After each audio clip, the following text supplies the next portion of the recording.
नमस्कार। मैं त्यागी राज त्यागी रम्या अमरीश आप सभी का स्वागत करती हुई चैनल पर। और आज मैं आपको एक फौजी की कहानी बताना चाहती हूँ। फौजी, दिल फेंक फौजी, आशिक मिजाज फौजी। फौजी बतौर जवान सेना में भर्ती हुआ था। 2010 में एसीसी के जरिए वह लेफ्टिनेंट बना। लेफ्टिनेंट अफसर बनने के बाद 2019 में फौजी की शादी हो गई और 2020 से फौजी की कहानी शुरू हो गई। दरअसल फौजी पश्चिम बंगाल में पोस्टिंग हुई थी 2020 में एक क्लब में फौजी की मुलाकात एक बार डांसर से हो जाती है। फौजी अपना दिल दे बैठता है और दोनों में प्रेम संबंध कायम हो जाते हैं। दोनों प्रेम की पैंगे बढ़ाने लगते हैं और प्रेम परवान चढ़ने लगता है।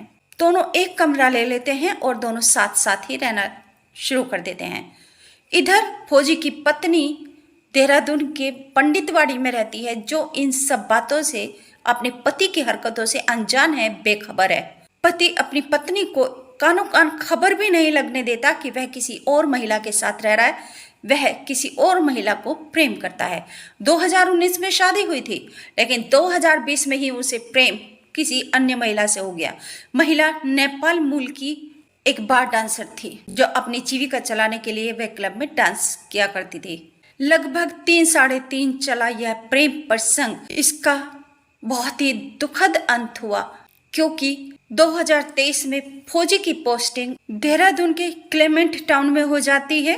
वह चिंतित रहने लगता है कि अपनी गर्लफ्रेंड को वह साथ में कैसे रखे, क्योंकि फौजी अपनी गर्लफ्रेंड के बिना रहना नहीं चाहता। गर्लफ्रेंड को देहरादून में साथ भी नहीं रख सकता, क्योंकि पत्नी है तो कैसे रखेगा।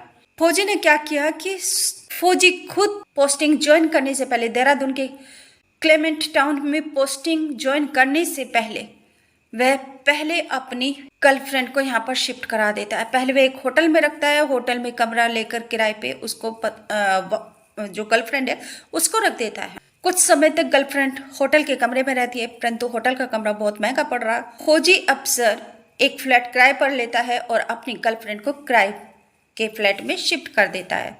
फौजी अफसर रामेंदु उपाध्याय अपना ट्रांसफर होने पर 4 अगस्त को ज्वाइन कर लेता है क्लेमेंट टाउन में, और वहीं पर उसकी गर्लफ्रेंड भी रहती है।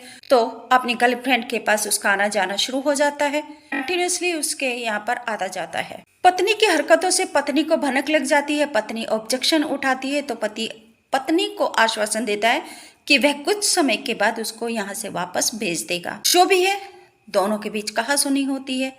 घर में जो भी जैसे भी होता है माहौल, झगड़ा और कहासुनी। इसी बीच जो गर्लफ्रेंड होती है, वे 2 सितंबर 2023 को पत्नी के घर पंडितवाड़ी में पहुंच जाती है और पत्नी और गर्लफ्रेंड में, महिला मित्र में काफी झगड़ा होता है, काफी कहासुनी होती है, बहुत ज्यादा लड़ाई झगड़ा होता है। जब फौजी अफसर को यह बात पता चलती है कि महिला मित्र में और पत्नी में बहुत ज्यादा लड़ाई हुई है, तो वह अपने माइंड में कुछ निश्चय कर लेता है, कुछ प्लान बनाता है, कुछ योजना बनाता है। और फौजी अफसर 3 सितंबर 2023 को अपनी गर्लफ्रेंड को लेकर मार्केट निकल जाता है।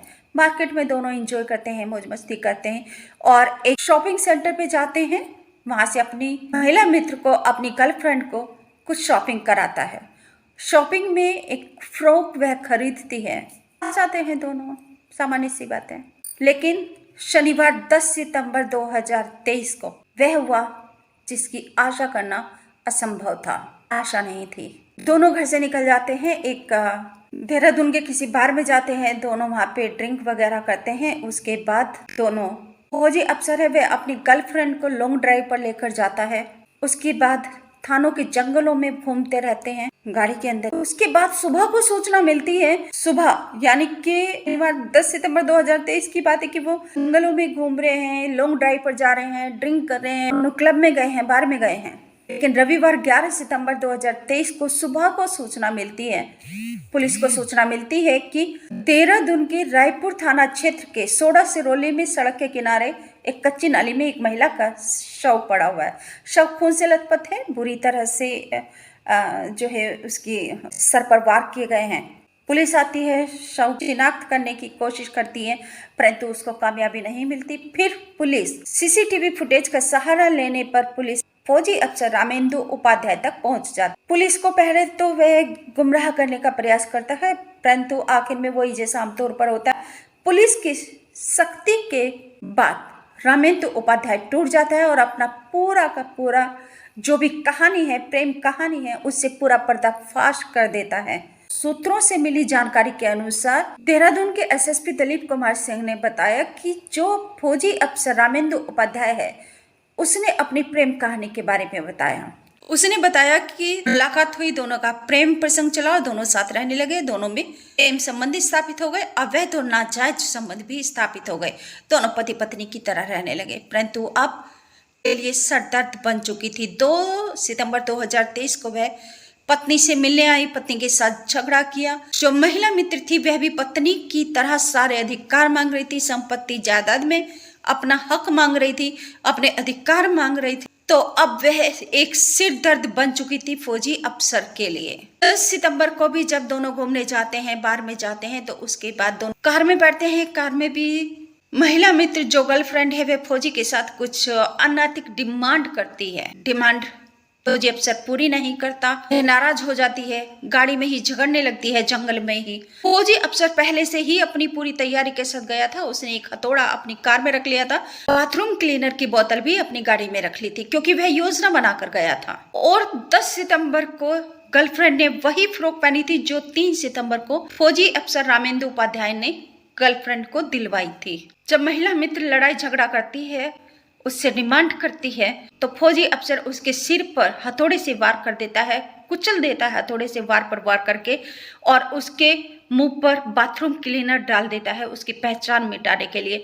परंतु बारिश हो रही थी तो बाथरूम क्लीनर तो भूल जाता है, तो चेहरे का नुकसान नहीं होता, बिगड़ नहीं पाता। तो लोकल लोग जब सड़क के किनारे गए, जब लोकल लोग घर से बाहर निकले, तो उन्होंने शव को देखा और उन्होंने पुलिस को सूचना दी।